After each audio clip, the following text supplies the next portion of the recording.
We know the rules here. There will be no on-air trades. Okay. No we're going to trade. speed that along. So we're just going to – everybody knows what teams they're picking for. We've all had time to study the picks here.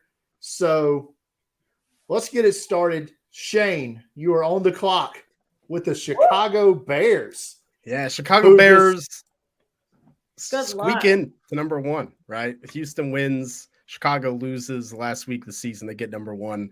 I'll be a little long-winded for this one because I think the Bears have three options with this pick.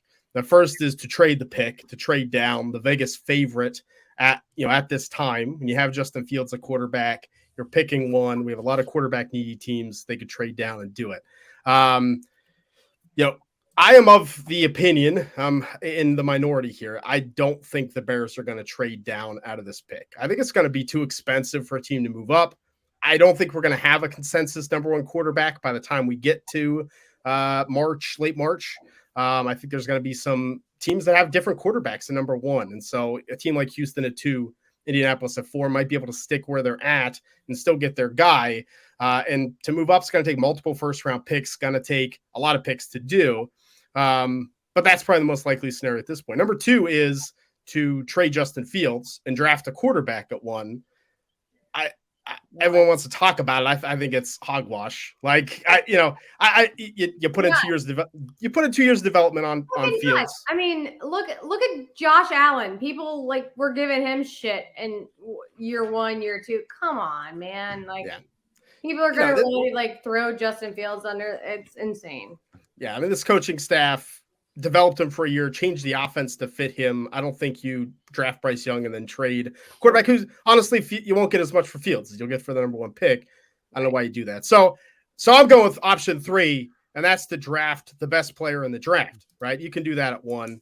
And so with the first pick, I'm taking Will Anderson, the edge rusher out of Alabama. Right now, we still have a lot of the offseason to go, testing and all that. Will Anderson's the best pass rusher that I've graded since the Bosa brothers.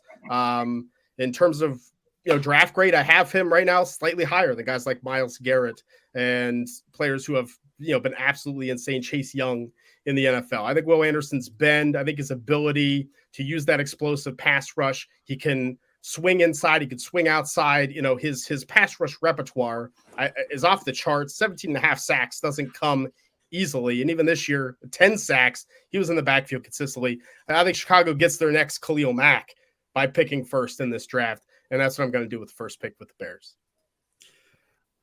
Yeah, I mean, that seems like if they sit on the pick, I think that is the most likely scenario here. Any thought to Jalen Carter? Yeah, we haven't had a defensive tackle taken 1 overall since 1994. I think there's a reason for that.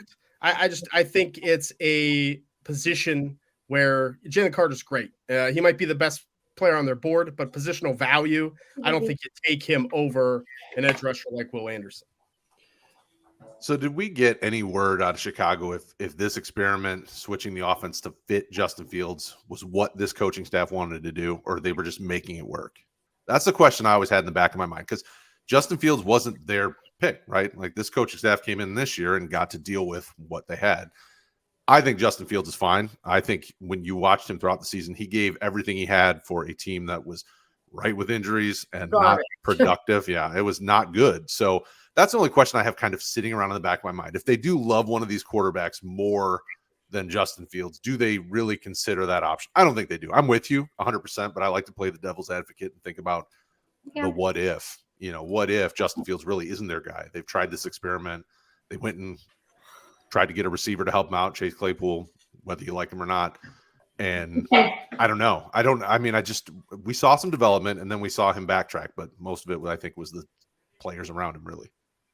Yeah. Before we put Brad on the clock with Houston, I do want to bring up the potential trade scenario of the Mitch Trubisky trade, where Chicago moved up from 3 to 2 with San Francisco, gave up a few mid-round picks. Could Houston do something like that to go from 2 to 1? Chicago doesn't lose Will Anderson, doesn't lose anybody, and Houston has a just boatload of picks. They could give up a few of those if that's something Chicago would be interested in. That just was a thought I had. Yeah. That would be dumb. Like that's kind of the biggest secret that nobody's really hiding is that Chicago has no need for a quarterback. So why trade up for a quarterback when no one else is going to be able to afford to jump you to get to one, right? Like how many people I mean, think about teams like Detroit. They keep telling everyone they have their quarterback now, so they're not really going to give up to go up there. Or, Indianapolis, they probably don't have enough firepower unless they're giving up their entire draft class when they could just sit and take the next best quarterback. I mean, like there's just those conversations that in my head I'm like, why? Why waste the picks? If I'm Houston, my team is in need of a lot of talent. Like you said, Houston is now on the clock, Brad, and you have the Texans 2 first-round selections here.